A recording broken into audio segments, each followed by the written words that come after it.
तैयार हो जाइए फिर से रिकॉर्ड बनते हुए देखने के लिए। जी हां, एक बार फिर से आज भारतीय बाजारों की दमदार शुरुआत के संकेत, ग्लोबल मार्केट से मजबूती, एफआईएस की लौटती हुई खरीदारी और दमदार नतीजे, ये 3 इक्के हैं आज आपके हाथ में। 3 दिनों की छुट्टी से ठीक पहले वायदा कारोबार की हफ्ते की एक्सपायरी के दिन। तो स्वागत है आप सबका शेयर बाजार लाइव में। नमस्कार, मैं हूं अनिल सिंह जी। और नमस्कार, मैं हूं दीपांशु भंडारी। और अनिल जी, दशहरे की है तैयारी, बहुत बहुत शुभकामनाएं सर। एक तो त्योहार रही सीजन तो है ही, और बाजार का भी जो दमदार एक्शन है उसमें भी बड़ा मजा आ रहा है। आपको, हमारी पूरी टीम, हमारे सभी दर्शकों को और सारे देशवासियों को दशहरे की बहुत बहुत शुभकामनाएं। बुराई पर अच्छाई का बिल्कुल की जीत का प्रतीक है। बिल्कुल एक संकल्प लेना चाहिए, कोशिश करें एक कोई ऐसी बुराई जो अपने भीतर में, उसे खत्म करने की कोशिश इस दशहरे पर की जाए, इस साल की जाए, और अगले दशहरे पर रिव्यू किया जाए। आमतौर पर हम न्यू ईयर रेजोल्यूशन लेते हैं नए साल के पहले दिन की, इस साल ये करेंगे वो करेंगे, और वो रेजोल्यूशन जनरली इस तरह का होता है ना, मुझे वजन कम करना है, सबसे ज़्यादा पॉपुलर वो है, या मुझे मीठा छोड़ना है, मुझे ये करना है, मुझे वो करना है। वो थोड़े फिजिकल टाइप के होते हैं। दशहरे के दिन एक थोड़ा वो मानसिक रेजोल्यूशन लेना चाहिए कि और हम सबको पता है, कम से कम मुझे तो पता है कि मेरे में कितनी बुराइयां हैं। कोई न कोई एक खराब आदत ऐसी हो सकती है जो हमें कोशिश करना चाहिए कि हम अगर उसे दूर कर पाएँ, कम से कम कोशिश तो करें। कोशिश करेंगे, प्रयास करेंगे, शुरुआत करेंगे तो शायद हम वहाँ तक पहुँचेंगे। बहुत बहुत शुभकामनाएं। उम्मीद करें कि त्योहारों का ये सीज़न आप सबके लिए ढेर सारी खुशियाँ और समृद्धि लेकर आए। बिल्कुल सर, बहुत बहुत बधाई आपको। और एक्शन पैक दिन होने वाला है, वीकली एक्सपायरी है। बताएं सर, आज के एक्शन क्या है, ट्रिगर्स क्या है? जैसा मैंने कहा, 3 इक्के हैं आपके हाथ में जी, है ना। पहला, अमेरिकी बाजारों में बेहतर प्रदर्शन होता हुआ दिखा है। भले बहुत तेजी ना हो डाउ में, लेकिन नैस्डैक ने सेंचुरी मारी। और जिस तरह का प्रदर्शन रहा है और जिस तरह के पीछे के कारण रहे, उसको देखते हुए काफ़ी अच्छा है, जो हम विस्तार से आगे बातचीत करेंगे। एसजेएक्स निफ्टी 18,250 के ऊपर है, सेंचुरी मारने के मूड में आ रहा है। जब 2 दिनों में अमेरिकी बाजार कमज़ोर थे, तब भी हमने दमदार शुरुआत की, तो आज तो फिर संकेत थोड़े बेहतर हैं ही। और एक और इक्का आपके हाथ में जो है वो है नतीजों का। इन्फोसिस, विप्रो, माइंडट्री, तीनों ने नतीजों में उम्मीद से बेहतर प्रदर्शन किया है, ये आपके लिए संकेत। और सोने चांदी की चमक फिर से लौटती हुई दिख रही है। मुझे याद है हमारे कमोडिटी बाजार के सेगमेंट में आपने भी और मृत्युंजय ने भी लगातार ये कहा कि त्योहारी सीजन शुरू हो रहा है, सोने की डिमांड बढ़ेगी। ग्लोबल मार्केट्स में सोने के दाम घटे हैं, फिर भी हमारे यहाँ घट नहीं रहे हैं, बढ़ रहे हैं। और देखिए, जी बिजनेस की सही और सटीक रिसर्च और ट्रेंड आपके काम आता हुआ दिख रहा है। सोना 3 महीनों की ऊंचाइयों पर पहुंचता हुआ दिख रहा है। तो ये सारे ट्रिगर्स हैं जिनके दम पर आज के एक्शन को हम बढ़ाएंगे आगे। बिल्कुल, टाइटन को देख लीजिए सर, एब्सोल्युटली लाइफ हाई, और रोज बड़ी मूव्स आ रही हैं उसमें। टाटा का 70,000 करोड़। काफ़ी लोग मुझे ये भी कह रहे थे कि आईटीसी में भी कहीं आगे टाटा आगे या पीछे टाटा लग जाए। ये हो सकता है, ज़्यादा आईटीसी को ऐसा तो नहीं कर सकते, लेकिन हाँ, इंडियन टाटा कंपनी ऐसा कुछ नाम परिवर्तन हो जाए। बट एनीवे, आईटीसी भी अब मुंह देने लगा है, या फिर डीमार्ट से लिंक कर दीजिए, या तो टाटा या डीमार्ट। एब्सोल्युटली। बट एनीवे, मतलब ये तो कह सकते हैं कि अब वो गिले शिकवे, पुरानी शिकायतें थोड़ी कम तो हो गई होगी सर। 52 वीक हाई पर है आईटीसी, एब्सोल्युटली। धीरे-धीरे करके 250 पर आ गया। 20%, 25% का मुंह, 200 से 250 की यात्रा होगा, सबका वक्त आता है। बिल्कुल, फाइनली आ रहा है। और कंजम्पशन पर तो फोकस है ही, त्योहारी सीजन है और काफ़ी सारे अपडेट्स आ रहे हैं। नतीजों की भी आपसे बात करनी है सर, पर एक बार जो आपने ग्लोबल बात की, एक्शन की बात करी, फाइनली 3 दिनों की सुस्ती के बाद अमेरिकी बाजारों में अच्छी रिकवरी रही, और ये हमने पहले भी बात करी है। पर टेपरिंग, अब तो शब्द का ही इस्तेमाल नहीं, बल्कि लगभग डिटेल्स भी सामने आ गई हैं। शुरू होने वाली है, कितनी होने वाली है, अगले साल तक खत्म भी होने वाली है, और बाजार ने उसको पॉजिटिव रिएक्शन दिया। यही सरप्राइजिंग है, और यही सबसे बढ़िया बात है कि अगर भारतीय बाजार, जैसे हम 2 दिनों से दीप यही बात कर रहे हैं कि तेजी हो रही है, तेजी होना इंपॉर्टेंट नहीं है, मोमेंटम स्ट्रॉन्ग है, लाइफ हाई पर है, लेकिन तेजी जिस माहौल में हो रही है वो इंपॉर्टेंट होता है। कि आप, ग्लोबल संकेत आपके लिए बहुत पॉजिटिव नहीं थे पिछले 2 दिनों में, एफआईएस की खरीदारी के आंकड़े नहीं थे, फिर भी आप बढ़ रहे हैं, वो ताकत दिखाता है। सिमिलरली कल अमेरिकी बाजारों में जो हुआ है, भले आपको दिख रहा हो कि आधा पॉइंट डाउन, खुला ही क्यों था अगर यहीं बंद होना था, लेकिन पॉइंट ये है कि जिन सर्कमस्टांस में, जिस सिचुएशन में, जिस परिस्थिति में अमेरिकी बाजार बंद हुए हैं, माफ कीजिएगा, वो इंपॉर्टेंट है। जब आपको पता है फेड के मिनट्स पढ़ने के बाद इस साल के अंत में टैपरिंग शुरू होगी, अगले साल के मध्य तक, मई जून तक आप पूरा स्टिमुलस पैकेज खत्म होते हुए देखेंगे। अब इस पे आपके 2 तरह के रिएक्शन हो सकते हैं। एक तो बुरा मान जाए कि पैसा निकल रहा है, ये वो ऐसा वैसा, लिक्विडिटी ड्रिवन रैली है, ये तो ठीक नहीं है। गिरना चाहिए, ठीक बात है। दूसरा तरीका ये कि अपने पैरों पर इकोनॉमी खड़ी हो रही है और अब सहारे की जरूरत नहीं। मैं हमेशा पॉजिटिव साइड देखता हूँ, पता नहीं वो मतलब आदत नहीं है, हाँ आदत में ही है। तो मेरे लिए सिंपल है कि अब ये इस तरह से वाला मामला है कि आपका पेशेंट आईसीयू में था या वेंटिलेटर पे था, फिर उसको है ना वार्ड में शिफ्ट किया, वार्ड से अब आपको उसको छुट्टी दे रहे हो, तो बोला छुट्टी क्यों दे रहे हो, ये तो हॉस्पिटल में ही रहे तो ठीक। पेशेंट हॉस्पिटल में रहने के लिए नहीं, ठीक होकर बाहर आने के लिए बना है, नॉर्मल लाइफ जीने के लिए बना है। तो अमेरिका की इकोनॉमी भी यही कर रही है।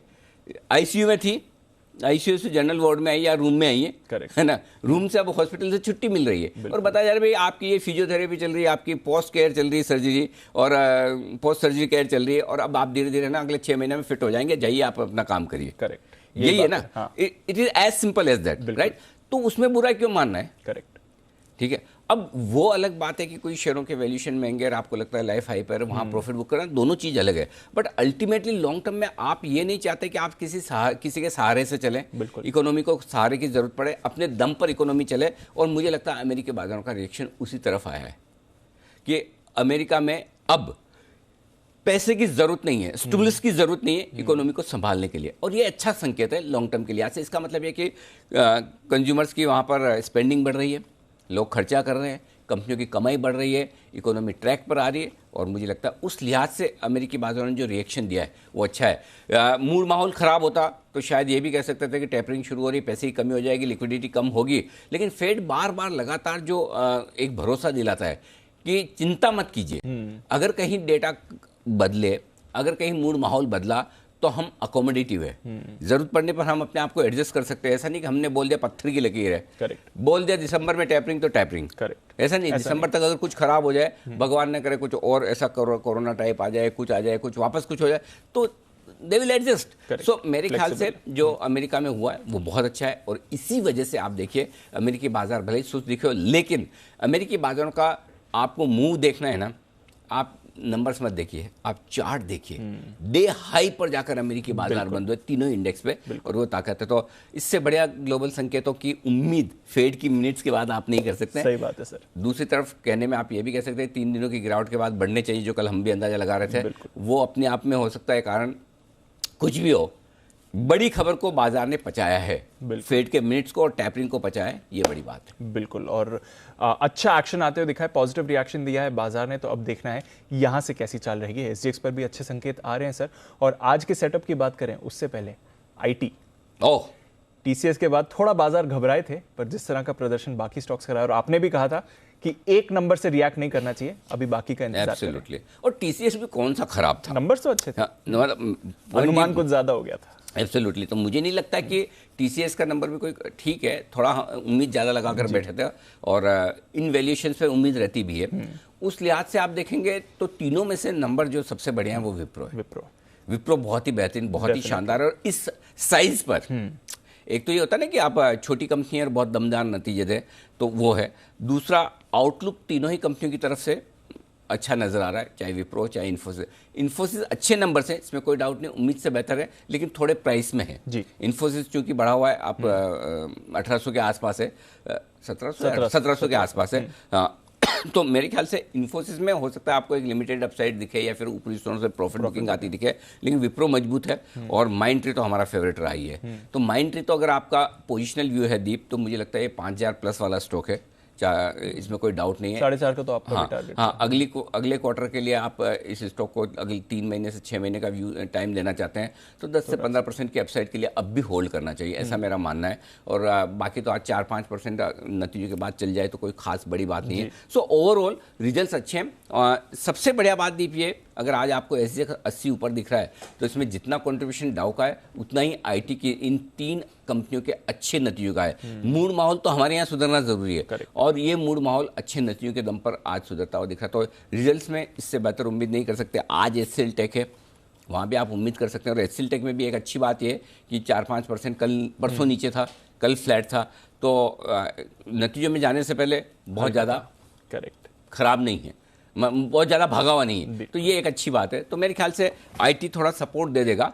मुझे सिर्फ एक चीज़ दिखती है कि आईटी के सपोर्ट के सामने बैंक निफ्टी पर नजर रखनी है। बैंक निफ्टी कल थोड़ा सा लड़खड़ा रहा था ऊपर के लेवल पर, खराब तो नहीं कहूंगा लेकिन थोड़ा सा अटक रहा था। तो आज देखना है कि कहीं ऐसा ना हो वो ट्रेड रिवर्स हो, निफ्टी मजबूत बैंक निफ्टी कमजोर, कमजोर इन द सेंस कि थोड़ा सुस्त, वो देखते हैं। अगर वैसा नहीं होता और firing on both the cylinders, अगर मतलब दोनों इंजन आपके काम कर रहे हैं, आईटी भी और बैंक निफ्टी भी, तब तो मजे ही अलग है। बिल्कुल, नए रिकॉर्ड्स तो बन रहे हैं, आज भी एक्शन तो वैसे ही दिख रहा है।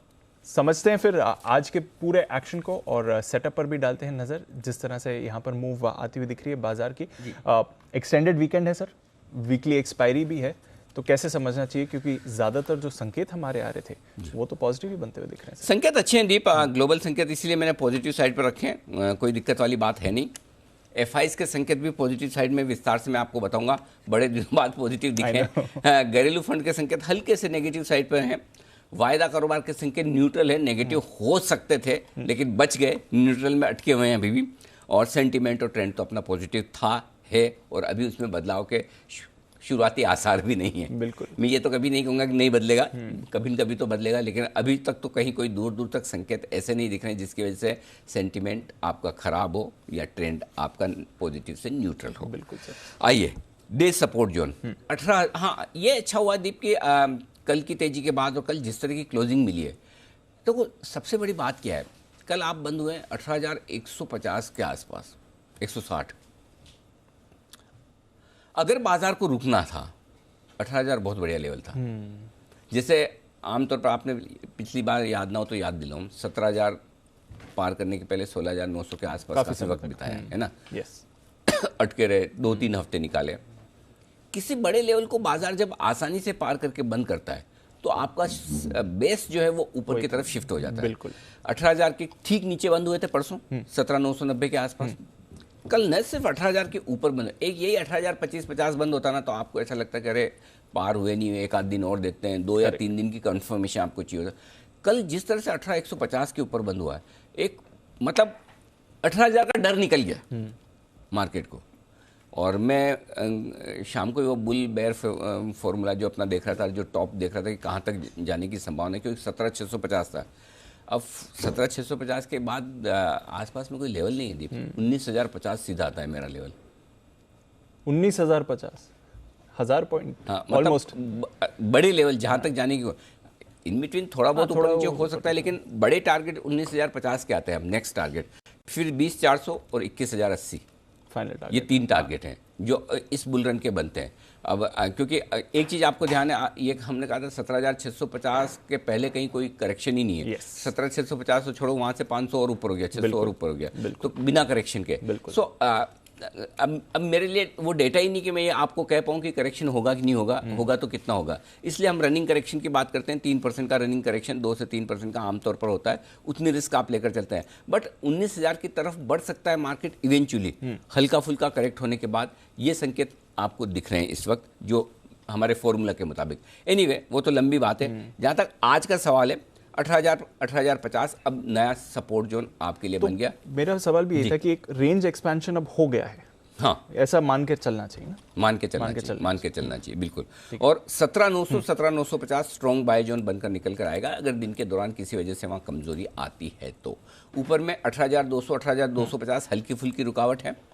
300 375 वहाँ थोड़ी बहुत प्रॉफिट बुकिंग आ सकती है। ऊपर के लेवल दोनों ही दीप अंदाज से ही दिए हैं, तो है नहीं कुछ, ठीक है ना। 18,500 तक के डेटा दिख रहे हैं कि डेटा 18,500 तक की यात्रा बता रहा है। आज वीकली एक्सपायरी का भी दिन है, तो देखते हैं क्या कुछ होता है। बैंक निफ्टी 38,375 38,500 दिन का सपोर्ट जोन है और इसके नीचे जाने की संभावना कम है, लेकिन अगर आए तो 38,100 से लेकर 38,300 स्ट्रॉन्ग बाय जोन है। बिना किसी के इनविटेशन का इंतजार किए यहाँ आपको खरीदारी करनी ही करनी है। ठीक है। ऊपर कितना जा सकते हैं? 37,700 38,775 38,850 हल्की फुल्की अंदाज से रेंज दिए। 39,000 तक की जगह दिख रही है, इसलिए 38,900 39,000 ऊपर का लेवल है जो अंदाज से आप लेकर चलें, क्योंकि डेटा बहुत ज़्यादा ऊपर के हैं नहीं उस हिसाब से। जी चलिए, तो 39,000 की तरफ बैंक निफ्टी की है नज़र।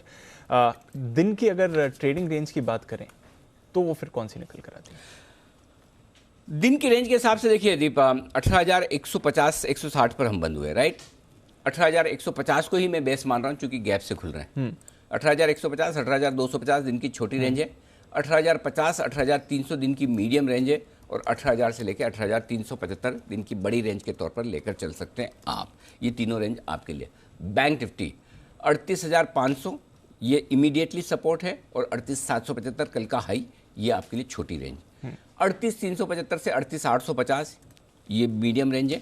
38,150 से 38,950, तो 38,850 38,950 मैंने अपनी मर्जी से अपने मन से लेवल ऐसे ही दिए हैं, इनकी कोई खास वैल्यू नहीं है क्योंकि डेटा में ऐसा कुछ है नहीं, लेकिन ऊपर के जनरली वो फॉर्मेशन के हिसाब से देख लेते हैं कितना कितना बढ़ सकता है, उस हिसाब से 39,000 तक का रास्ता दिखता है।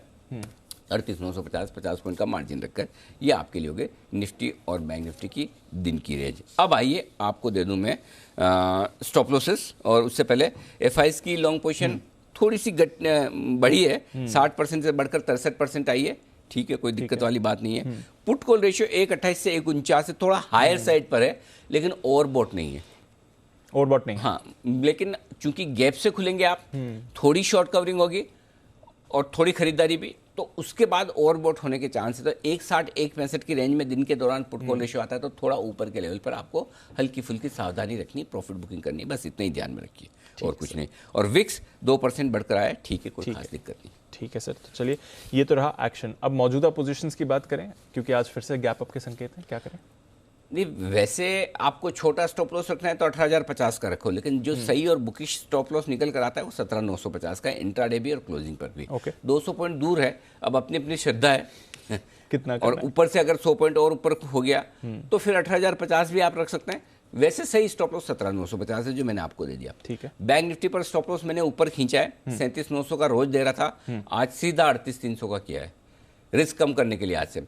कभी कभी और चूंकि आईटी चलने के आसार हैं, अगर बैंक निफ्टी थोड़ा ठंडा हुआ तो मुझे फिर ज़्यादा स्टॉप लॉस लंबा रखना नहीं है। ओके, इसलिए 38,300 का स्टॉप लॉस आज चेंज किया है। बैंक निफ्टी में 38,000 के ऊपर का कभी स्टॉप लॉस दिया ही नहीं, फर्स्ट टाइम 38,300 का सीधा दिया है, ताकि आपकी रिस्क कम रहे। जो पैसा बन रहा है उससे प्रोटेक्ट करना भी जरूरी है। बिल्कुल बिल्कुल, मतलब हमेशा हम 12 ही महीने तेजी नहीं सोच सकते हैं, और तेजी सोचे तो भी ठीक है, जहां से रिवर्स हो वहां अपना पैसा बच जाना चाहिए। करेक्ट। इसलिए 38,300 का स्टॉप लॉस छोटा दिया है यहाँ पर जानबूझ के।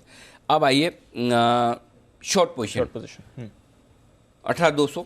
ओके, कल हाई 18,197 का बनाया, वापस 18,200 के ऊपर तो खुलते ही इंट्राडे ट्रेडर्स के लिए भी और क्लोजिंग ट्रेडर्स के लिए भी स्टॉप लॉस 18,200 का होना चाहिए।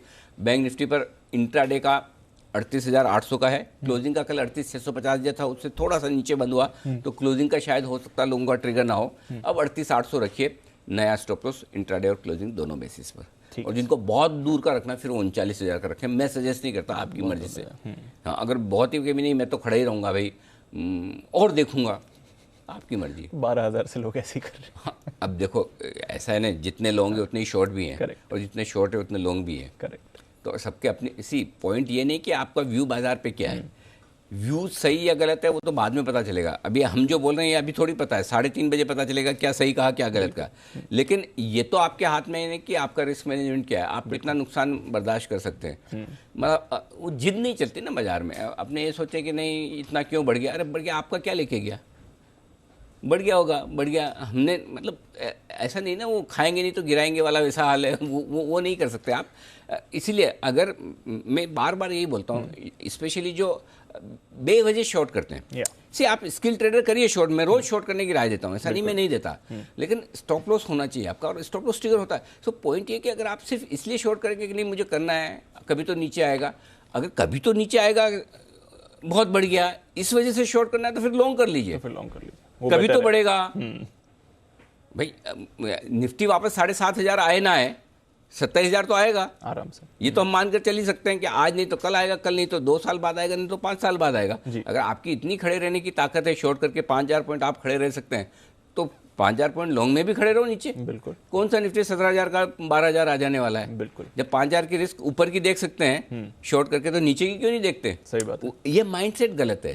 लॉन्ग करके आपका लेवल आ ही जाएगा कभी न कभी, शॉर्ट करके आएगा नहीं आएगा गारंटी नहीं है। बिल्कुल सर, बिल्कुल। और इस बाजार में तो बिल्कुल ही गारंटी नहीं है। नई पोजीशंस क्या करें? खरीदे निफ्टी 17,950 के स्टॉप लॉस के साथ, 18,200 बाद में स्टॉप लॉस को 18,050 ले आए, एक बार गैप से खुलने के बाद। 18,200 250 छोटे टारगेट, 18,300 375, बस इतने ही 4 ही टारगेट है, ज़्यादा नहीं। जो लोग बेचना चाहते हैं एग्रेसिव ट्रेडर्स हैं तो 18,300 375 मिले तो एक बार चांस लीजिए बेचने का। Okay. 450 का आपका स्टॉप लॉस होगा, 18,450 का। नीचे की तरफ का टारगेट जो बनेगा 18,250, 200, 18,160 और 18,050 तक के टारगेट के लिए आपको करनी है बिक वाली, अगर आप करना चाहें तो। ये बिक वाली की रेंज है। ठीक है, बस दो ही है।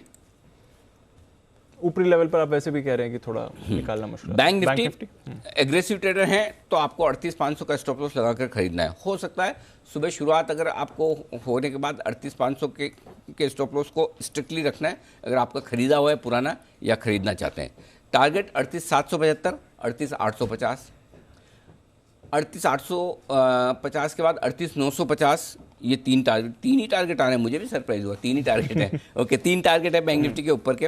और जो पैसिव ट्रेडर्स हैं, आराम से अपने लेवल से खरीदना चाहते हैं, उनके लिए बैंक निफ्टी खरीदारी करने की राय है दीप, 38,300 से 38,500 की रेंज में। ओके, अगर इस रेंज में मिलता है तो वहां पर आपको खरीदारी करनी चाहिए 38,300 38,500 की रेंज में। स्टॉप लॉस थोड़ा सा दूर का है, लेकिन वही रखिए 38,100 का। ये बढ़िया रेंज है, अगर यहाँ आता है तो मिस मत करिएगा। 38,500 से शुरुआत कर सकते हैं, 375 पे थोड़ा ले सकते हैं, 300 पे और ले सकते हैं। 38,100 का स्टॉप लॉस होगा। टारगेट 38,625, 775, 850, तीन टारगेट के लिए। ठीक है। और जो लोग बेचना चाहते हैं 39,000 के जितना नजदीक अगर मौका मिले तो अच्छी बात है, नहीं मिले तो कोई बात नहीं। 38,950, 38,900, 39,000 की रेंज में बेचिए। 39,100 का स्टॉप लॉस है। आई डाउट कि वहां तक पहुंच के आपको चांस मिले तो बेचिएगा जरूर। 38,800, 38,650, 525, 375 और 300 तक के टारगेट के लिए ऊपर में आप कर सकते हैं बिक वाली। ठीक है सर, तो ये हैं सारे लेवल्स। निफ्टी पर अग्रेसिव ट्रेडर्स के लिए सेल है और बैंक निफ्टी पर अग्रेसिव ट्रेडर्स के लिए बाय है। सही पकड़े हैं। बिल्कुल सही है। ये आज का एक्शन। हाँ, बिल्कुल सही है, बिल्कुल सही है। ठीक है, तो चलिए नजर रखिए, इंटरेस्टिंग डे होना चाहिए इंडेक्स के लिहाज से। बैन लिस्ट में भी अपडेट्स हैं सर। एक दिन बाहर आने के बाद BHEL आ गया है वापस। आइडिया की हो गई इस बार entry. Bank of Baroda, Indiabulls, Nalco, PNB, SAIL और सन टीवी बने हुए हैं, बट सामने IRCTC बाहर आ गया। IRCTC बाहर आया और IRCTC के बैन में आने और जाने के ये पूरे आवागमन पर एक बहुत ही इंटरेस्टिंग रिसर्च वरुण दुबे लेकर आने वाले हैं। तो कोशिश करें, जब तैयार होगी हम आपके सामने रखेंगे, लेकिन आपको मजा आएगा वो रिसर्च देखकर सुनकर। तो उसकी तैयारी हमारी टीम कर रही है। तो मॉर्निंग का, सुबह का जो वर्क प्रेशर है वो थोड़ा कम हो जाए, उसके बाद आपके लिए कुछ बढ़िया एक्सक्लूसिव रिसर्च आएगी IRCTC पर भी, मिस मत कीजिएगा। बिल्कुल, तो नजर रहेगी। IRCTC बैन से भी बाहर है, कल थोड़ा एक्शन भी दिखा रहा था। डेटा सर, फाइनली FIs ने पार्टिसिपेट करा है मार्केट की तेजी में, अच्छी कैश की खरीदारी आती हुई। कहाँ जाएंगे? कहाँ जाएंगे? कब तक बेचेंगे? बेचने की भी मतलब आज आप मतलब बहुत सारे लोग अब ये मानते हैं 18,000 बहुत महंगा हो गया। बात सही है, लेकिन उनको 15,000 भी महंगा लगा था, 16 भी लगा था, 17 भी लगा था, और वहाँ पर आपके पास शेयर थे, बेच दिए। बेच में अपने ही बेच सकते हो ना, पड़ोसी का थोड़ी बेच सकते हो। करेक्ट। दूसरों का थोड़ी बेच पाएंगे। तो सेम सिचुएशन है, या तो आपको मतलब ऐसा ही खराब लग रहा हो कि वापस से मार्च 2020 आने वाला है, मैं सब कुछ ही जीरो करके निकल जाऊँ, ऐसा तो मूड माहौल ना हमारे यहाँ ना कहीं दुनिया भर में। सो एक लिमिट से ज़्यादा तो आप बेच नहीं सकते। सो मेन चीज़ मालूम दीप क्या है कि बड़े इन्वेस्टर हल्के हैं, उनका पोर्टफोलियो भारी है ही नहीं। आज आप देखिए क्यों टाटा मोटर्स इतना बढ़ गया, ऐसा क्या हो गया टाटा मोटर्स में? किसी के पास नहीं है, सब अंडरवेट होकर बैठे हैं। करेक्ट। कौन लेगा क्या, डेट ये वो, ग्लोबल, कोविड, चाइना, JLR, 50 चीज़ें, मतलब आपके नेगेटिव 25 चीज़ें आ जाए दिमाग में, तो किसी ने ले नहीं रखा। तो जब आप अंडरवेट होते हैं किसी सेक्टर पर, किसी स्टॉक पर ज़रूरत से ज़्यादा, तो फिर आपके पास ऑप्शन नहीं है। जब चीज़ें बदलती तो आपको है ना बहुत एग्रेसिवली खरीदना पड़ता है। 18,000 को जब एग्रेसिवली पार किया है निफ्टी ने, तो ये चीज़ FIs को समझ में आ गई, शॉर्ट रन में समझदारी नहीं है। करेक्ट। 60% लॉन्ग पर बैठे इंडेक्स में। अब यार इससे कम क्या जाओगे आप? 2-4% कम ज़्यादा है, एक आध दिन हो जाए कल। तो मेरे ख्याल से इसी वजह से कल 1205 करोड़ के इंडेक्स फ्यूचर्स खरीदे हैं FIs ने, जो बड़ी दमदार खरीदारी है। लेकिन मैं खुश इस बात से हूँ, 937 करोड़ के स्टॉक्स में खरीदारी आई। अब इसमें एक चीज़ जो बहुत अच्छी नहीं, मतलब खराब तो नहीं है, लेकिन ये कि शायद खरीदारी 1-2 स्टॉक से लिमिटेड है। टाटा मोटर्स वगैरह ज़्यादा खरीदे हैं। सो ब्रॉड बेस्ड खरीदारी अभी भी FIs की आनी बाकी है। अंडरवेट जहाँ है उसे शायद मैनेज कर रहे हैं।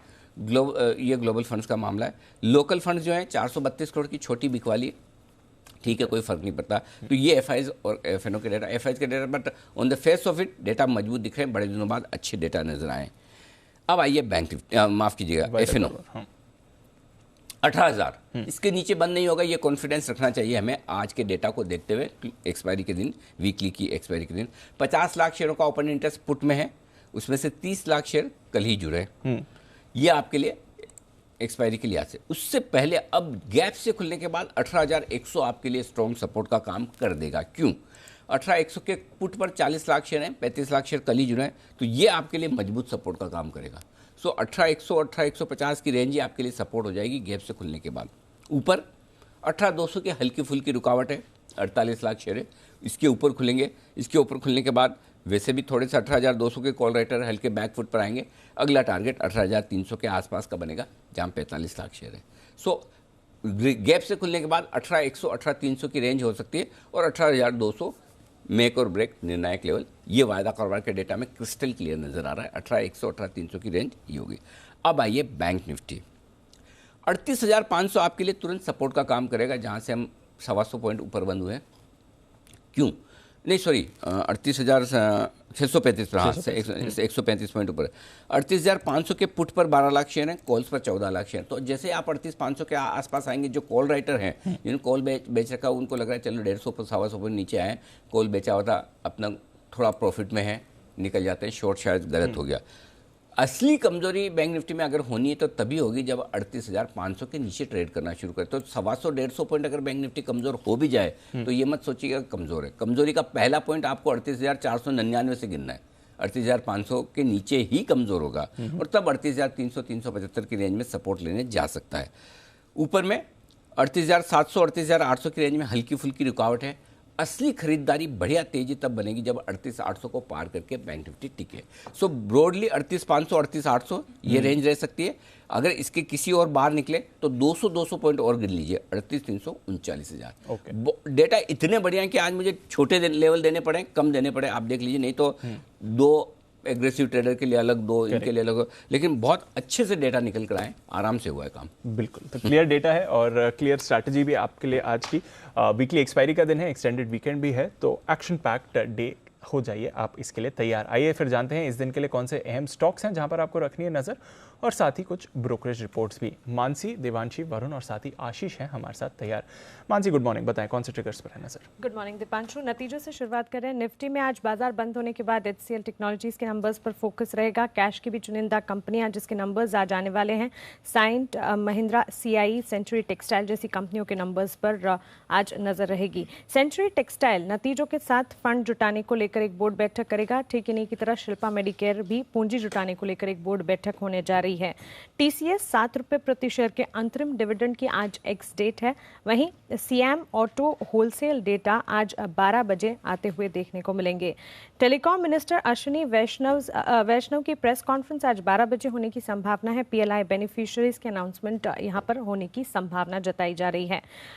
शॉर्ट टर्म ASM में रैडिको खैतान शॉर्टलिस्ट हुआ है। वहीं price band revision NRB bearing की हुई है, 20% से 10% हो गई है प्राइस बैंड, और अब बोरोसिल रिन्यूएबल 10% से 5% होती हुई दिखी है। कल बाजार बंद होने के बाद प्लास्टिब्लेंड इंडिया के नंबर्स आते हुए दिखे। आय को अगर छोड़ दें, नतीजे कमजोर हैं। कंपनी की आय 20% बढ़ती हुई दिखी है, लेकिन कामकाजी मुनाफे में 34% की गिरावट है। मार्जिन 11.7% से 6.4% पर जाते दिखे हैं और मुनाफा जो है करीब 28% टूटता हुआ दिखा है। तो कमजोर नतीजे, सिर्फ आय में 20% की बढ़त है। ओके, तो ये हैं आपके लिए कुछ नतीजे और अहम ट्रिगर्स। आइए खबरों के बारे में जानें देवांशी के साथ। मॉर्निंग देवांशी, बताएं। Good morning Deepanshu. आज सबसे पहले टाटा पावर, इसके लिए काफ़ी पॉजिटिव खबर आती हुई दिखी है, जहां पे मुद्रा प्लांट की 2 राज्यों को बिजली सप्लाई करना फिर से अब शुरू करती हुई दिखेगी। कंपनी पंजाब और गुजरात राज्य कंपनी से एक्चुअल कीमत पर बिजली खरीदते हुए दिखेंगे। गुजरात को 1800 मेगावाट पावर 4.5 रुपये प्रति यूनिट के दाम पर और 4 हफ्तों के लिए सप्लाई किया जाएगा। साथ ही पंजाब को 500 मेगावाट पावर 5.5 रुपये प्रति यूनिट के दाम पर आने वाले 1 हफ्ते को सप्लाई किया जाएगा। 3 और राज्य हैं जहाँ पे मुद्रा से एक्चुअल कीमत पर बिजली खरीदना आप शुरू कर सकते हैं, जो कि काफ़ी पॉजिटिव है। और मुद्रा की पावर प्लांट है वो पिछले 1 साल से यहाँ पे कामकाज नहीं हो रहा था, बंद था, और इसी के चलते ये पॉजिटिव है। टाटा मोटर्स, ये जो खबरें आती हुई दिख रही हैं कि टाटा टाटा मोटर्स जो है आने वाले 5 साल में ईवी सेगमेंट में $2 बिलियन तक का निवेश करती हुई दिख सकती है। नए मॉडल बैटरी ईवी प्लेटफॉर्म और चार्जिंग इंफ्रास्ट्रक्चर में निवेश करती हुई दिखेगी। MGL मुंबई में CNG और PNG के दाम फिर से बढ़ाए गए हैं। 10 दिनों में दूसरी बार ये दाम बढ़ाए हैं। CNG के दाम 54.5 से बढ़ाकर अब 57.54 प्रति किलो हो चुके हैं। वहीं PNG के दाम अब 33.93 यानी कि almost 34 rupees standard cubic metre पर पहुंचते हुए दिखे हैं। वेस्ट लाइफ डेवलपमेंट, ये भी काफी पॉजिटिव खबर है। कंपनी की 3 से 4 सालों में 800 करोड़ से लेकर 1000 करोड़ तक के निवेश करने की योजना बन रही है। 150 से 200 नए स्टोर्स खोलने की जो योजना है वो कंपनी कर रही है। 25 साल उनको भारत में कंप्लीट हो चुके हैं और इसी के चलते ये इन्वेस्टमेंट किया जाएगा। भारत डायनामिक्स के लिए भी पॉजिटिव खबर है। HDFC म्यूचुअल फंड ने 12 अक्टूबर को करीब 2% हिस्सा खरीदा है। अब उनकी जो टोटल हिस्सेदारी है वो 5% से बढ़ी है, 7.05% पर पहुंच चुकी है। ओके, तो ये है आपके लिए कुछ अहम खबरें। आइए वरुण से भी जाने कुछ और खबरें। वरुण, गुड मॉर्निंग, बताएं। गुड मॉर्निंग दीप। तो सबसे पहले कोल इंडिया और काफ़ी सारे और सेक्टर्स पे आपको नजर रखनी है, क्योंकि कोल के शॉर्टेज का असर काफ़ी सारे सेक्टर्स में देखने मिल रहा है। सबसे पहले कोल इंडिया के लिए खबर यह आई है कि कोयला मंत्री ने कहा है कि पावर प्लांट को ज़्यादा से ज़्यादा कोयला सप्लाई किया जाएगा और कोयला की करीब 20 लाख टन के आसपास की रिकॉर्ड सप्लाई की गई है। लेकिन एल्यूमिनियम एसोसिएशन का कहना है कि कोयले की कमी के चलते उनकी हालत जो है वो थोड़ी गंभीर हो चुकी है और सरकार से वो गुहार लगा रहे कि ज़्यादा से ज़्यादा कोयला और ज़्यादा से ज़्यादा रेक्स जो है उनको प्रायोरिटी बेसिस पे दी जाए। साथ ही साथ मेटल्स और सीमेंट कंपनीज का भी कहना है कि मेटल और सीमेंट कंपनी को कोयले की कमी के चलते आगे असर हो सकता है। आशंकाएं लगाई जा रही है कि इसका नेगेटिव असर इन कंपनीज पे हो सकता है, इन सेक्टर्स पे हो सकता है। इसके अलावा DB Realty हमारी खबर पर मुहर लगी है। इनकम टैक्स अथॉरिटी ने कंपनी के की मैनेजर पर्सन्स की प्रीमाइसेस पे सर्च और सीजर ऑपरेशंस किए हैं। 7 अक्टूबर से 12 अक्टूबर के बीच में ये ऑपरेशन चला है।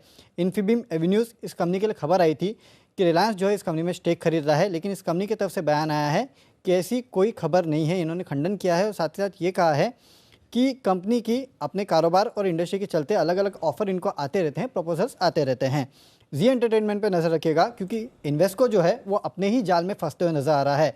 आपको याद होगा इन्वेस्को ने कहा था कि मर्जर का प्रस्ताव जो है रिलायंस के साथ जी लिमिटेड की तरफ से आया था, जी एंटरटेनमेंट की तरफ से आया था, लेकिन रिलायंस ने इसके ऊपर सफाई दी और कहा है कि इन्वेस्को ने मर्जर के लिए बातचीत के लिए कहा था और फरवरी-मार्च में इन्वेस्को ने बातचीत में मदद की थी। तो कहीं ना कहीं इसके चलते इन्वेस्को जो है वो अपने ही जाल में फंसता हुआ नजर आ रहा है। और अच्छा इन्वेस्को भारतीय बाजार में लिस्टेड नहीं है, नहीं तो आज लोअर सर्किट पे होता। डिश टीवी यहाँ पे खबर है कि बोर्ड ने येस बैंक की जो मांग थी EGM को, उसको नकारा है। इन्होंने कहा है कि अगर बोर्ड येस बैंक के कहने पर EGM बुलाता है तो वह नियमों का उल्लंघन होगा। इसके लिए उन्होंने इस मांग को नकार दिया है।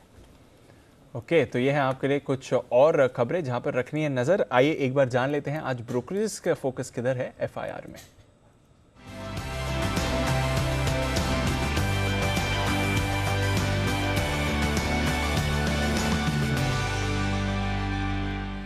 मॉर्निंग आशीष, बताएं क्या कह रही हैं आज reports. Good morning Deepanshu. IT stocks पर पूरा फोकस जो है ब्रोकरेज हाउस का बना हुआ है। नतीजों के बाद देखिए ढेर सारी रिपोर्ट्स आते हुए दिखे। इन्फोसिस यहाँ पर नतीजे काफ़ी बढ़िया देखने को मिले। काफ़ी सारे ब्रोकरेजेस ने हाईलाइट किया कि नतीजे अनुमान से बेहतर और इनफैक्ट लगातार 2 तिमाहियों से जो नतीजे हैं वो अच्छे देखने को मिल रहे हैं, जिसके चलते जो TCS और इन्फोसिस के बीच का जो वैल्यूएशन गैप है अब वो ब्रिज होते हुए नजर आ रहे हैं। क्रेडिट स्विस ने ओवरवेट की रेटिंग को बरकरार रखा है। 1890 रुपये से लक्ष्य को बढ़ाकर 2250 रुपये कर दिया है। करीब 2200 रुपये का लक्ष्य जो है JP मॉर्गन भी दे रहे हैं, सिमिलर रेटिंग दी है। इसके अलावा आप देखिए CLA से खरीदारी की राय दे रहे हैं 2060 रुपये के लक्ष्य लिए। गोल्डमैन सैक्स ने भी खरीदारी की राय दी है 2150 रुपये के लक्ष्य लिए। 1709 रुपये की जो है कल की क्लोजिंग है। इसके अलावा एक और IT स्टॉक जहाँ पर नजर रखनी चाहिए वो है विप्रो। यहाँ पर भी नतीजे जो है अनुमान से काफ़ी बेहतर देखने को मिल रहे हैं। ब्रोकरेज हाउस ये कह रहे हैं कि स्ट्रॉन्गर एग्जीक्यूशन के चलते आप देखिए कि जो है अच्छे नतीजे हैं, एस्टिमेट को बीट करते हुए नजर आ रहे हैं। मैक्वायरी ने आउट परफॉर्म की रेटिंग को बरकरार रखा है और लक्ष्य में बढ़ोतरी की है। 764 रुपये से लक्ष्य को सीधा बढ़ाकर 780 रुपये कर दिया। 672 कल की क्लोजिंग है। वहीं क्रेडिट स्विस अगर आप देखें तो न्यूट्रल की रेटिंग को बरकरार रखे हैं और इन्होंने भी लक्ष्य को बढ़ाया। 575 से लक्ष्य को बढ़ाकर 725 रुपये कर दिया है। JP मॉर्गन ने न्यूट्रल की राय दी है 670 के लक्ष्य के लिए। UBS पे भी अगर देखें तो रिपोर्ट में जो कमेंट्री है वो बुलिश ही नजर आ रही है। लेकिन माइंट्री यहाँ पर नतीजे अच्छे हैं, लेकिन ब्रोकरेज हाउस का जो कॉन्फिडेंस है ना इसमें ज़्यादा बढ़ोतरी देखने को नहीं मिल रही है, क्योंकि गोल्डमैन सैक्स ने अभी भी बिक्वारी के राय को बरकरार रखा है। हालांकि जो लक्ष्य वो थोड़ा सा एडजस्ट किया है, 3756 रुपये से बढ़ाकर 3784 रुपये कर दिया है। हालांकि कल की क्लोजिंग अगर आप देखें तो 4364 के आसपास की है। मैक्वारी भी अंडर परफॉर्म की रेटिंग को बरकरार रखे हुए हैं और लक्ष्य इन्होंने 3690 से बढ़ाकर 3900 रुपये कर दिया है। मॉर्गन स्टैनली ने इक्वल वेट की रेटिंग को बरकरार रखा है और ब्रोकरेज हाउस में मैं देख रहा हूँ कि सिर्फ मॉर्गन स्टैनली ऐसे हैं जो करंट मार्केट प्राइस से ऊंचा लक्ष्य दे रहे हैं। 4250 से बढ़ाकर 4500 रुपये कर दिया है। अंत में रिलायंस इंडस्ट्रीज यहाँ पर भी नजर रखिएगा क्योंकि रिपोर्ट आई है मॉर्गन स्टैनली की तरफ से जहाँ पर ओवरवेट की रेटिंग को बरकरार रखा है 2925 रुपये के लक्ष्य के लिए। ओके, तो ये है सारी रिपोर्ट्स और सरप्राइजिंगली और इंटरेस्टिंगली इन्फोसिस पे काफ़ी अपग्रेड है, विप्रो पे रिपोर्ट्स आना बाकी है, देखते क्या होता है। और माइंड ट्री पे सबसे बढ़िया रिपोर्ट है वो मॉर्गन की 4500 के टारगेट के साथ। आइए स्वागत करते हैं हमारे सभी एक्सपर्ट्स का। शुरुआत करते हैं पिक ऑफ द डे के साथ।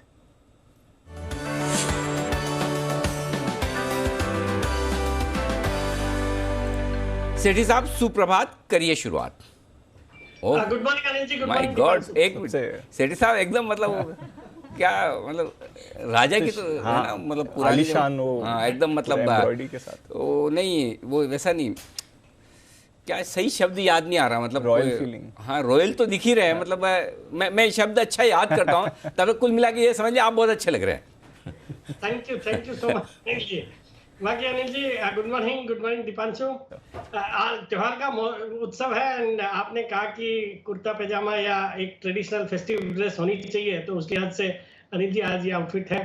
बाकी अनिल जी देखिए, कल दोपहर को जो मेरा पिक था, आमतौर पे मैं एफ&ओ पिक नहीं देता हूं, बट कल मैंने बहुत ही कन्विंसिंगली विप्रो में खरीदारी करके जाने के लिए कहा था 660 के लेवल पे, और बोला था कि रिजल्ट्स उसके कॉन्ट्रारी टू मार्केट एक्सपेक्टेशंस, जो टीसीएस के बाद सेंटिमेंट्स थोड़े सबड्यूड हो गए थे, उनको बीट करते हुए विप्रो और इन्फोसिस दोनों के नतीजे बहुत अच्छे आएंगे, माइंडट्री के भी अच्छे आएंगे। और विप्रो में खरीदारी करके जाने के लिए कहा था और 690 का आज का टारगेट था कि गैप अप ओपनिंग होनी चाहिए, और वो होती दिख रही है जिस हिसाब से कल एडीआर में 7% का उछाल देखने को मिला। तो Anil ji Wipro was a good call, और मुझे लगता है जी बिजनेस के व्यूअर्स को मेरी विप्रो की कॉल, और इवन भसीन साहब ने भी इन्फोसिस का कॉल दिया, मुझे याद है कल दोपहर को। और विप्रो पे तो शायद किरण जी ने भी मोहर लगाई थी, और इन्फोसिस भी मैंने भी 2-3 दिन पहले भी रिकमेंड किया हुआ था। तो all in all should be a good day for Zee business viewers. बाकी अनिल जी आज की जो मेरी पिक ऑफ द डे है वो अगेन आईटी स्टॉक है, आपका पसंदीदा स्टॉक, जो कल तीनों स्टॉक में सबसे अच्छा रिजल्ट उसी का नजर आ रहा है, माइंडट्री। मुझे लगता है इसमें बिल्कुल खरीदारी करनी चाहिए, और एग्रेसिव टारगेट आज 4500 रुपए के, मुझे लगता है 4500 के टारगेट इसमें दिखने चाहिए, और स्टॉप लॉस रखना है 4330 रुपए का। 4330 के स्टॉप लॉस के साथ करें खरीदारी माइंडट्री में। ये है आपके लिए पिक ऑफ द डे सेठी साहब की तरफ से। आईटी शेयरों पर लगातार बुलिश, विप्रो कमाल करेगा, इन्फोसिस कमाल करेगा, माइंडट्री भी कमाल करेगा, ये मानना है सेठी साहब का। आइए बंसल जी से पूछते हैं उनका पिक ऑफ द डे। सुप्रभात। सुप्रभात अनिल जी, सुप्रभात दीपांशु। अनिल जी पहले तो अभी कल या परसों अनिल जी एक पैनलिस्ट बोल रहे थे कि यहाँ पर जो पिक्स आती हैं वो बाद में एस इन्वेस्टर भी अनिल जी खरीदते हैं, तो ये चीज़ तो अनिल जग जाहिर है कि यहाँ पर पहले आता है, बाद में फॉरेन ब्रोकरेजेस भी रिकमेंड करती हैं। बट अनिल जी एक चीज़ बताओ अनिल जी, जो ये मैंने कुर्ता पहना हुआ अनिल जी, ये साल भर पुराना कुर्ता है, कितनी बार ये जी बिजनेस में पहना है, बिल्कुल Anil ji same to same kurta आजकल आशु मदान जी के भाई अनिल जी पहन के घूम रहे हैं अपने लेटेस्ट वाले शो में। तो जी बिजनेस अनिल जी ये नहीं है कि सिर्फ स्टॉक मार्केट वाले देख रहे हैं, स्टॉक मार्केट के बाहर भी अनिल जी देखा जा रहा है। क्या बात है, बहुत बढ़िया। मुझे लगता है बंसल जी थोड़ा हर्ट हो गए कि मैंने सेठी साहब की इतनी तारीफ कर दी। बंसल जी आप तो इनबॉर्न, पैदाइशी मतलब बहुत ही क्या कहना चाहिए लाजवाब हैं, तो बढ़िया लग रहे हैं आप भी। हाँ अब याद आया मुझे, सेठी साहब का जो है ना वो मिस्टर इंडिया में नहीं था, मोगेम्बो ने पहना था। हाँ, बिल्कुल। अब मैं कब से सोचा था ये वाला कहाँ देखा था, अब याद आया है, थोड़ा उससे मिलता जुलता है। एक बार फिर से आप जाके देखिएगा, वैसे भी एक बार फिर से मूवी देख ले तो कोई हर्ज नहीं, इतनी बेहतरीन मूवी बनी थी मिस्टर इंडिया। बॉल भी साथ हाँ तो वहाँ से हाँ मोगेम्बो खुश हुआ टाइप। तो चलिए हम सब खुश है सेठी साहब के अटायर से। बंसल जी बताएं pick of the day. Anil ji मेरा पिक ऑफ द डे वही है जो कल भी मैंने और कुणाल जी ने चार्ट कॉर्नर पे दिया था, उसके बाद हमारे मित्र वागले जी ने भी रिकमेंड किया था। स्टॉक है अदानी पोर्ट। अदानी पोर्ट पे अनिल जी मेरा मानना है कि जो एक बड़ी करेक्शन इसके अंदर देखने को मिली थी जब नेगेटिव न्यूज अदानी समूह के लिए आई थी, तो उसकी वो बड़ी वाली करेक्शन खत्म हो चुकी है। स्टॉक दोबारा से ऊपर जाने को तैयार है। 737 737 का स्टॉप लॉस है, 799 799 के टारगेट के लिए अदानी पोर्ट है मेरा pick of the day.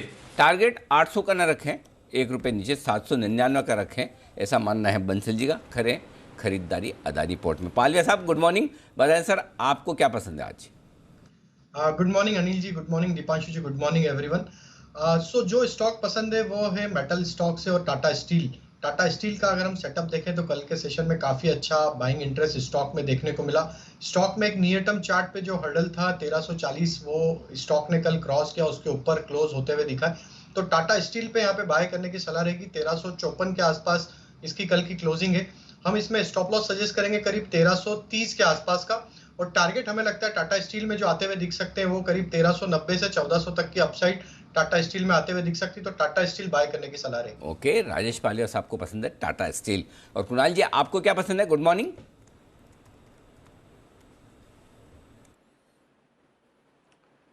Good morning Anil ji, good morning Deepanshu. Anil ji, सबसे पहले तो आपको अनिल जी, सारे दर्शकों को, पैनल के सभी सदस्यों को अनिल जी दशहरे की अग्रिम बधाई। और अनिल जी, खरीदारी की राय है, जैसे अभी पालिया साहब स्टील सेक्टर की बात कर रहे थे, तो मुझे भी एक स्टील स्टॉक पसंद है। शेयर का नाम है JSL हिसार, जिसके चार्ट पर एक असेंडिंग ट्रायंगल पैटर्न का ब्रेकआउट कल के ट्रेड में आता हुआ दिखा। तो JSL हिसार में खरीदारी की राय है मेरी। यहाँ पर जो स्टॉप लॉस है वो 310 रुपये पर 310 पर रखना है। 315 के आसपास कल बंद हुआ था। टारगेट जो है वो पहला 330 रुपए का होगा, तो 330 के टारगेट के लिए JSL हिसार में खरीदारी करें।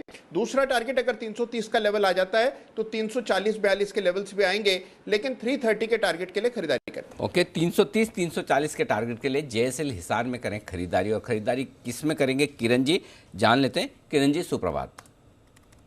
Anil ji, very good morning. दीप मॉर्निंग, सारे पैनलिस्ट को मॉर्निंग, और सभी को दशहरे की बहुत बहुत शुभकामनाएं। अनिल जी, मेरा जो स्टॉक है वो थोड़ा सा कॉन्ट्रडिक्टरी है। कॉन्ट्रडिक्टरी इसलिए कि कल रावण के 10 सर कटने वाले हैं और मेरा स्टॉक अमृतांजन है। अगर 10 सर कटने वाले हैं और उसके बाद अमृतांजन ब्रेकआउट दे रहा है, तो मेरा मानना है कि ये सरदर्द की दवा किसको लगाने वाले हैं। तो अमृतांजन खरीदी करनी है। 860 का मेरा स्टॉप लॉस रहेगा। 950-960 के आज के लिए टारगेट्स रहेंगे अमृतांजन में। 960 के टारगेट के लिए अमृतांजन इस शेयर में करें खरीदारी। 885 के आसपास हुआ है ये बंद, और स्टॉप लॉस आपको 850 के आसपास लगाना, 860 का लगाना ठीक रहेगा। तो ये हैं सारे स्टॉक्स जहां पर एक्शन भरपूर है। आइए बढ़ते आगे, कुछ और स्टॉक्स जहां पर एक्शन दिखेगा भरपूर। सेठी साहब, इससे पहले आपसे स्टॉक्स पर राय लें। आपके FNO की आज की पिक आपने माइंड दे दी, लेकिन इसके अलावा भी कोई और स्टॉक्स हैं जो आपके रडार पे हैं आज के लिए? बिल्कुल है अनिल जी, और इस तरह के बाजार में तो स्टॉक्स आप लिस्ट तो जितनी जगह उतने स्टॉक मिल जाएंगे अनिल जी। 4 स्टॉक और दे रहा हूं अनिल जी जिसमें खरीदारी करनी है। जो माइंट्री के बाद जो दूसरा स्टॉक है वो है L&T इन्फोटेक, जो कि ग्रुप कंपनी है। L&T ग्रुप की कंपनी है, जैसे माइंट्री भी आजकल L&T का ही मैनेजमेंट है। LTI, इसके नतीजे आने वाले हैं सोमवार को। स्टॉक कल 6018 पे अक्टूबर फ्यूचर्स बंद हुए। इसमें खरीदारी करने की सलाह। 6200 का टारगेट, 5950 का स्टॉप लॉस। और तीसरा स्टॉक भी IT स्टॉक ही है, HCL टेक, आपका अगेन पसंदीदा स्टॉक है अमंग फ्रंटलाइन स्टॉक्स। आज इसके नतीजे आने वाले हैं और मुझे लगता है इसके भी नतीजे बाजार की उम्मीदों से बेहतर होंगे। 1261 पे कल अक्टूबर फ्यूचर्स बंद हुए। 1290 का टारगेट, 1250 का स्टॉप लॉस। चौथा स्टॉक अनिल जी, जी एंटरटेनमेंट, जो कि अब जिस तरह की खबरें आ रही है, जिस तरह के, मैं इस स्टॉक पे एक्चुअली मीडियम से लंबी अवधि के लिए बहुत ही बुलिश हूं। मुझे लगता है कुछ क्वांटिटी इस स्टॉक की लेके रखनी चाहिए। जो भी डेवलपमेंट्स हुए हैं, एक बार ये क्लैरिटी आ जाएगी, जो टसल चल रहा है इन्वेस्को और पुनीत गोयनका के बीच में, मुझे लगता है ये स्टॉक फिर वापस से बहुत अच्छा रन करेगा। और मेरे तो इसके मीडियम से लंबी अवधि के टारगेट है करीबन 550-600 के। तो इन लेवल्स पे इसको खरीदने की सलाह है आज के लिए भी। मुझे लगता है जो भी अभी डेवलपमेंट्स चल रहे हैं, ये स्टॉक आज बढ़ना चाहिए। 330 का टारगेट है, 310 का स्टॉप लॉस। और फाइनली MGL, जिसपे खबरें हैं आज की, इन्होंने मुंबई में गैस के दाम बढ़ाए हैं, तो उसका एक पॉजिटिव इंपैक्ट देखा जाना चाहिए। ये स्टॉक भी आज 1115 के टारगेट के लिए खरीदने की सलाह। 1060 का स्टॉप लॉस। ओके, 1060 का स्टॉप लॉस, 1115 के टारगेट। सिर्फ L&T इन्फोटेक में आपके 5950 का स्टॉप लॉस है फ्यूचर्स में, और 6200 के टारगेट के लिए L&T इन्फोटेक में करनी खरीदारी। इसके अलावा HCL टेक पसंद है, जी एंटरटेनमेंट पसंद है, और महानगर गैस पसंद है। ये है सेठी साहब की बेहतरीन पिक। सुमित जी भी जुड़ चुके हैं हमारे साथ। सुमित जी, गुड मॉर्निंग, बताएं sir pick of the day. Good morning Anil ji, good morning. दशहरे की सबको बहुत बहुत शुभकामनाएं। और यहाँ से फेस्टिवल मूड के अंदर एक अच्छा मूव हमको मार्केट्स में देखने को मिलना चाहिए। ऑलरेडी देखने को मिल रहा है। मेरे को लग रहा है जल्दी यहाँ से मार्केट्स में एक अच्छा मूव मिलेगा ऊपर की तरफ, और जिसके अंदर हमें आने वाले दिनों में निफ्टी देखने को मिल सकता है 19,000 यानी निफ्टी यहां से 19,000 तक जाने को तैयार है और हो सकता है ये लेवल्स हमें दिवाली तक ही देखने को मिल जाए, यानी अगले 20-25 दिनों के अंदर बढ़िया मूव देखने को मिलना चाहिए। तो बाय साइड का स्टॉक है मेरे पास। आज जो स्टॉक यहां पे बाय करना है वो है एमजीएल। एमजीएल पिछले कुछ दिनों में गिरावट दिखाने के बाद अब एक यहां से एक अपमूव दिखाने की शुरुआत कर सकता है। कल एक ग्रीन कैंडल फॉर्म हुई थी और लास्ट 2 दिनों के हायर लेवल्स पे बंद दिया था। स्टॉक यहां से एक अच्छा मूव ऊपर की तरफ दिखाना चाहिए। 1075 के आसपास खरीदारी करें। नीचे में स्टॉप लॉस लगाए 1050 के नीचे का, ऊपर में टारगेट बनेगा 1100-1125। ये 1 से 2 दिनों के टारगेट होंगे। खरीदारी करें एमजीएल। एमजीएल पर करें खरीदारी। ये है राय सुमित जी की, ये है राय सेठी साहब की तरफ से भी। गैस प्राइसेस के दाम भी इन्होंने 10 दिन में दूसरी बार बढ़ाए हैं, तो नजर रखनी पड़ेगी एमजीएल पर। सेठी साहब, टाटा पावर पर क्या राय देंगे सर? पहले तो कई बार चर्चा हुई है, बट कल जिस तरह से ब्रेकआउट आया, 225 के लेवल्स इसने टच करे और खबर भी ये आ रही है कि मुंद्रा के इनका पावर प्लांट फिर से काम करना शुरू कर दिया है। गुजरात और पंजाब को ये हायर रेट्स पर बिजली सप्लाई कर रहे हैं और 3 और स्टेट्स को भी सप्लाई कर सकते हैं। तो एट कॉस्ट अब स्टेट्स इनसे पावर खरीदने के लिए तैयार हैं। कैसे देखें टाटा पावर को और क्या अभी भी अपसाइड दिखता है सर? बिल्कुल दीपांशु, जबरदस्त परफॉर्मेंस रहा है इस स्टॉक का। मैंने इस स्टॉक को 110 रुपए के लेवल्स पे भी रिकमेंड किया हुआ है और उसके बाद मुझे याद है हाल ही में 140-45 के लेवल पे अनिल जी ने भी रिकमेंड किया था और उसके बाद हमने बहुत ही दमदार तेजी देखी है, जिसके फंडामेंटल कारण भी है। और जिस तरह से टाटा ग्रुप ने ईवी स्पेस में फोकस किया है और उसमें ये जो तीनों कंपनियां, टाटा मोटर्स, टाटा केमिकल्स और टाटा पावर, जो कि ईवी के लिए भी एकदम फ्रंट रनर है, जो कई इंफ्रास्ट्रक्चर क्रिएट करने में टाटा पावर भी आगे है, और जो आज खबरें आई हैं डेफिनेटली बड़ी पॉजिटिव है। मुझे लगता है यहाँ से भी अच्छे अपसाइड आने वाले दिनों में दिखेंगे। ऑल्दो स्टॉक बहुत चल चुका है, बट स्टिल आई फील जिस तरह का बाजार का सेंटिमेंट है, ये स्टॉक यहाँ से भी और कमाल कर सकता है। तो होल्ड तो बिल्कुल ही करना है और कोई भी दिन बाजार में वीकनेस हो, गिरावट पे मौका मिले तो खरीदारी भी करनी चाहिए। इसमें नई जोन में आ गया है टाटा पावर और टाटा मोटर्स पर भी बिल्कुल आप वैसा ही एक्शन देख रहे हैं। आज खबर ये भी है कि टाटा मोटर्स कल की बड़ी इन्वेस्टमेंट के अनाउंसमेंट के बाद खुद अपनी तरफ से $2 बिलियन और डाल सकता है अपने ईवी कारोबार को बढ़ाने के लिए। तो वहां का फोकस आपको टाटा ग्रुप स्टॉक्स पर आज फिर से आते हुए दिख सकता है। वेस्टलाइफ, यहाँ पर इंटरेस्टिंग खबर आ रही है। कंपनी 3 से 4 साल में 800 से 1000 करोड़ का निवेश करेगी और 150 से 200 नए स्टोर्स जोड़ने की इनकी योजना है। कुणाल जी, ज़्यादातर फोकस में आता नहीं है वेस्टलाइफ, बट फाइनली बड़े एक्सपेंशंस की बात कर रहे हैं वेस्टलाइफ। कैसे देखें इसके चार्ट को सर?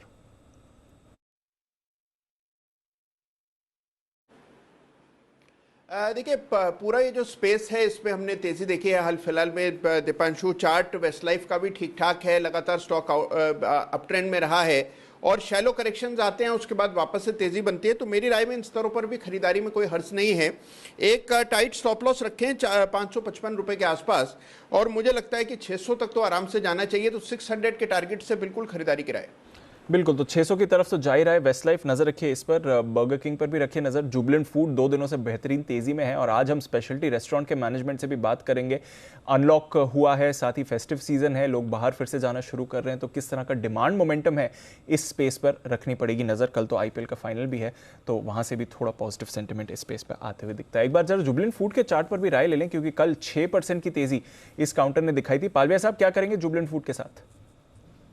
दीपांशु जी, काफी स्ट्रॉन्ग सेटअप है स्टॉक का और जिस तरीके से स्टॉक में मोमेंटम बना हुआ है, हमें लगता है कि यहाँ से और अपसाइड यहाँ से आते हुए दिख सकती है। स्टॉक में जिस तरीके से 5-6 वीक का एक कंसोलिडेशन का ब्रेकआउट करंट वीक में देखने को मिला है विद वॉल्यूम एक्शन, तो ये दिखाता है कि स्टॉक यहाँ से 4700 की तरफ बढ़ते हुए दिख सकता है। तो करंट लेवल पे बाय करने की सलाह रहेगी। अगर कोई डिप भी मिलती है टुवर्ड्स 4500 तो भी इसको ऐड करें। स्टॉप लॉस इसमें रखे करीब 4460 के आसपास। टारगेट जो हमें लगता है अपसाइड में पोजिशनल टारगेट वो आना चाहिए 4650 4700 तक के। ओके, तो 4700 तक के टारगेट्स जुबिलेंट फूड पर आपको रखने चाहिए इस समय। Bharat dynamics, Sumit ji, HDFC mutual fund ने 2% हिस्सेदारी खरीदी है, इसमें 5% से बढ़ाकर 7% हिस्सेदारी करी है। चार्ट्स क्या कह रही हैं भारत डायनामिक्स? कल कुछ ज्यादा एक्शन नहीं था वैसे इस पर। मेरे को लग रहा है दीपांशु ऊपर का मूव आएगा स्टॉक के अंदर। पोजीशंस होल्ड करें। स्टॉक यहां से जल्दी एक अच्छा ऊपर का मूव दिखाना चाहिए। बीडीएल, एचएएल, भारत फोर्ज, इन सब स्टॉक्स में मोमेंटम बन रहा है। भारत डायनामिक्स का जहां तक सवाल है 375 378 के आसपास का क्लोजिंग है। स्टॉक पिछले कुछ दिनों से गिरावट दिखा है, बट पोजीशंस होल्ड करें। 380 का लेवल जैसे ही निकलेगा उसके बाद स्टॉक में मोमेंटम बनेगा और 400 रुपए से लेकर 415 रुपए तक का मूव आने वाले दिनों में शॉर्ट टर्म में भारत डायनामिक्स में देखने को मिल सकता है। तो खरीदारी करके चलने का सलाह रहेगा। ओके, तो यह है आपके लिए भारत डायनामिक्स, जिस पर आपको रखनी है नज़र आज के एक्शन के लिए। इन्फीबीम, बंसल जी जरा इसके चार्ट देखें। एक न्यूज़ आर्टिकल पर कंपनी ने सफाई दी है, बात चल रही थी कि शायद इनकी जियो के साथ कुछ बात चल रही है। कंपनी कह रही है कि अलग अलग तरह के प्रपोजल्स यहाँ पर आते रहते हैं जो ये देखते रहते हैं। हमने भी कुछ समय पहले इन्फीबीम पर बात करी थी कि कैसे जिस तरह से पूरी डिजिटल स्पेस में एक्शन बन रहा है, इन्फीबीम को भी फायदा होगा। 50 के लेवल्स पर क्या राय है बंसल जी इन्फीबीम पर? देखिए दीपांशु स्टॉक चलने की तैयारी कर रहा है और करेक्शन पे दीपांशु करेक्शन पे खरीदारी की राय होगी। अगर 44-45 के अराउंड नीचे में मिल जाए तो वो अच्छे स्तर हैं। 39-40 एक अच्छा बेस है और टेक्निकली ये स्टॉक मुझे लगता है 63 की तरफ जा रहा है, बट जल्दबाजी में ऊपरी स्तरों पे नहीं लेना है। करेक्शन पर 44-45 के अराउंड खरीदारी की राय होगी। ओके, तो यह है आपके लिए इन्फीबीम, जिस पर आपको रखनी है नज़र। एक्शन में रहेगा ये काउंटर भी। आईटी स्टॉक्स हम सुबह बात भी कर रहे थे, सिटी साहब को भी पसंद आए आईटी के नतीजे। थोड़ा चार्ट्स पर भी व्यू ले लिया जाए। इन्फोसिस, किरण जी क्या करेंगे इसके साथ? ब्रोकरेज अपग्रेड्स आए हैं, नतीजे भी अच्छे रहे, गाइडेंस भी इन्होंने बढ़ाई है। चार्ट्स पर 1710 इन्फोसिस सर। दीप, चार्ट पैटर्न काफी स्ट्रांग है, कंसोलिडेट कर रहा है और एक बहुत अच्छा बेस बिल्डिंग फॉर्मेशन किया है। टाइम करेक्शन स्टॉक में हुआ है और बेस है 1660 के आसपास। तो मेरा मानना है कि इसके नीचे जाने की प्रोबेबिलिटी ना के बराबर है। Long term, medium term, short term के लिए ये सारे के सारे स्टॉप लॉसेस के नीचे होने चाहिए, लगभग 1650 के आसपास। और मुझे लगता है कि आते दिनों में 1760, 1770 के टारगेट्स आते दिनों में देखने को मिलेंगे। 1 से 2 ट्रेडिंग डेज में ये टारगेट्स हासिल होते नजर आ जाने चाहिए। ओके, तो ये है आपके लिए इन्फोसिस पर राय। आइए कार्यक्रम में शामिल हो चुके हैं हमारे साथ वागले साहब भी। वागले साहब का भी करते हैं स्वागत। सर गुड मॉर्निंग, बताएं आपका pick of the day. Anil ji good morning, Deepanshu good morning. मेरा पिक ऑफ द डे है Godrej consumer product, Godrej CP. 1058 का बंद है, मेरा 1052 का स्टॉप लॉस होगा, 1053 का स्टॉप लॉस होगा, एकदम क्लोज स्टॉप लॉस होगा। मुझे लगता है आज 1100 के पार जाना चाहिए, 1105 का इसका टारगेट होगा। ओके, 1105 तक के टारगेट के लिए Godrej consumer products, Godrej CP में करें खरीदारी।